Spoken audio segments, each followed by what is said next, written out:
कृष्ण कृष्ण हरे हरे हरे राम राम राम हरे जय श्री राम जय श्री राम जय श्री राम जय श्री कृष्ण परमात्मा जय ఓం నమో వెంకటేశ ఓం నమో వెంకటేశ ఓం నమ శివాయ ఓం నమ శివాయ జై విష్ణు జై విష్ణు. ఇది శ్రీ విష్ణు ఆలయం అండి. శ్రీ విష్ణు ఆలయం మనుబోలు అండి. అందరికీ నమస్తే అండి. Welcome to my channel temples journey life. ఇంకోటి టెంపుల్స్ ట్రావెల్ అయ్యింది. ఇప్పటివరకు నా ఛానల్ ఉన్న సబ్స్క్రైబ్ చేసుకోండి. దయచేసి ఈ వీడియో చూసినప్పుడైనా వెంటనే ఇమీడియట్గా సబ్స్క్రైబ్ చేసుకోండి. పక్కనే బెల్ ఐకాన్ తో ఆల్ ఆప్షన్ సెలెక్ట్ చేసుకోండి. అప్పుడు నేను చేసిన వీడియో ప్రతి ఒక్కరు మిస్ కాకుండా చూడగలరు. సో దయచేసి నా యొక్క యూట్యూబ్ ఛానల్కి సపోర్ట్ ఇవ్వండి, సబ్స్క్రైబ్ చేసుకోండి. వీడియో నచ్చితే లైక్ చేయండి, షేర్ చేయండి, కామెంట్ చేయండి. చూడొచ్చు సైకిల్ పెట్టుకున్నాను. సో సైకిల్ రెడీ చేసుకున్నాను. ఇంకా నెక్స్ట్ మునుగోలు నుంచి గూడూరు మీదకి వెళ్ళాలి. ఇది శ్రీ విష్ణు ఆలయం అండి. మీరు నెల్లూరు నుంచి గూడూరుకి వెళ్ళేటప్పుడు మనుబోలు ఊళ్ళో శ్రీ విష్ణు ఆలయం పక్కన మీకు అక్కడ సౌండ్ వినిపిస్తుంది చూడండి. అది ఆంజనేయ స్వామి టెంపుల్. తప్పకుండా శ్రీ వీరాంజనేయ స్వామి దేవస్థానం పక్కన ఉంటుంది. తప్పకుండా దర్శించుకోండి. సో శ్రీ విష్ణు ఆలయం అండి. విష్ణు ఆలయం అంటే దాదాపు కొన్ని ఊళ్ళల్లో కూడా చాలా ఊళ్ళో చూశాను. విష్ణు ఆలయం చాలా కనిపించట్లేదు, తక్కువ. సో ఇది మనుబోలు విష్ణు ఆలయం ఉంది. సో ప్రత్యేకించి తప్పకుండా దర్శించుకోండి. సో విష్ణు ఆలయాన్ని కనీసం మనుబోలు కన్నా వచ్చినప్పుడు మీరు తిరుపతికి వెళ్ళేటప్పుడు, నెల్లూరు నుంచి తిరుపతికి వెళ్ళేటప్పుడు, విజయవాడ నుంచి తిరుపతికి వెళ్ళేటప్పుడు, అదే గుంటూరు నుంచి ఒంగోలు నుంచి తిరుపతికి వెళ్ళేటప్పుడు, గూడూరుకి వెళ్ళేటప్పుడు ఖచ్చితంగా గూడూరు యువతలే మనుబోలు ఉంటుంది. మనుబోలు దగ్గర ఆగేసి మనుబోలులో ఇట్లా విష్ణు ఆలయము, శివాలయము, ఆంజనేయ స్వామి టెంపుల్స్ ఇందాక చూసాం కదా. మనుబోలు గ్రామదేవత, గంగమ్మ దేవాలయం ఇట్లా అన్నీ చూసేసి అమ్మవారి అనుగ్రహం ఇట్లా విష్ణు స్వామి యొక్క అనుగ్రహం పొందండి. విష్ణువుని దర్శించుకోండి. సో మీరు తప్పకుండా శ్రీ విష్ణు ఆలయం ఖచ్చితంగా దర్శించుకోండి. ఇది చాలా తక్కువ ఉంటాయి. సో ఇక మనకు దేశంలోనే విష్ణు ఆలయాలు చాలా తక్కువ. సో మిగతా ఈ ఆంజనేయ స్వామి టెంపుల్స్, శివాలయము, రామాలయము, కృష్ణాలయము ఇవన్నీ చాలా ఎక్కువ ఉంటాయి.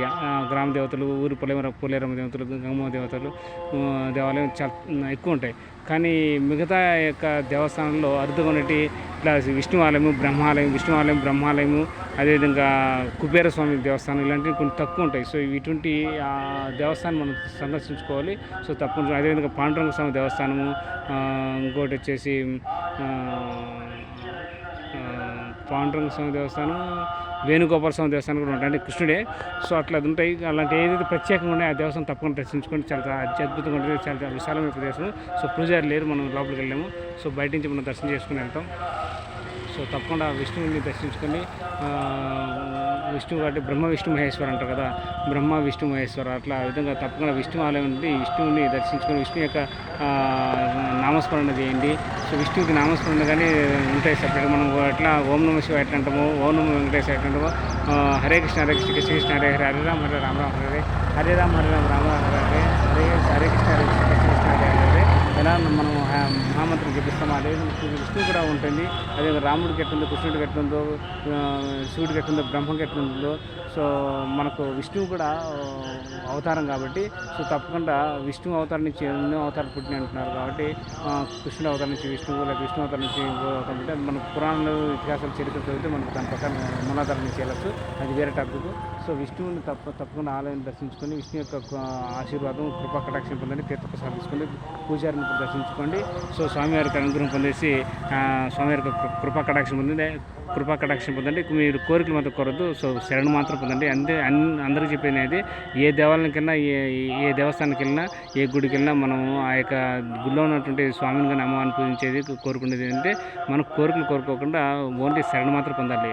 సో శరణు పొందితే చాలా ఆటోమేటిక్గా మనకు ఇవ్వాల్సినటువంటి అన్ని ఇస్తుంది. మనకు లేనిటిని సమకూరుస్తారు, ఉన్నటిని పోకుండా కాపాడుతుంది. సో అమ్మవారు కావచ్చు, స్వామివారు కావచ్చు, భగవంతుడు ఒకటి రూపాయలు వేరు. ఏ అవతారం మీరు ఇష్టపడితే అవతారం నిత్యం స్మరించండి, పూజించండి, ఆరాధించండి.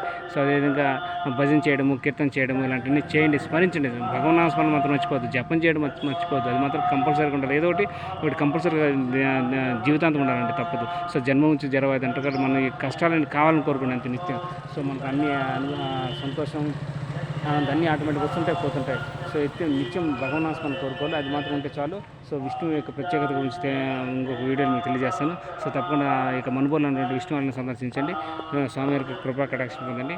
హరే కృష్ణ హరే కృష్ణ కృష్ణ కృష్ణ హరే హరే, హరే రామ హరే రామ రామ హరే హరే. జై శ్రీరామ్ జై శ్రీరామ్ జై శ్రీ, జై విష్ణు జై విష్ణు, శ్రీ మహావిష్ణువుకు జై, శ్రీ మహావిష్ణువుకు జై, శ్రీ మహావిష్ణువు జై. హరే కృష్ణ, జై మహావిష్ణువు.